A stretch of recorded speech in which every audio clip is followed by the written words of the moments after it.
Apalagi dah kita perhatikan ni zaman sendah dah, buih go aneh-aneh, beragama aneh, ustaz-ustaz pun buih aneh sendah dah.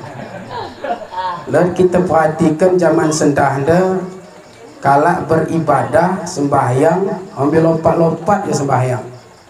Lepas kita perhatikan bahannya monumen, cut-cut masjid, tempat ibadah kala Hindu, Buddha, gereja, boleh dikeliling-keliling ini sambil solawat. Gelar solawatnya ini solawat Pancasila.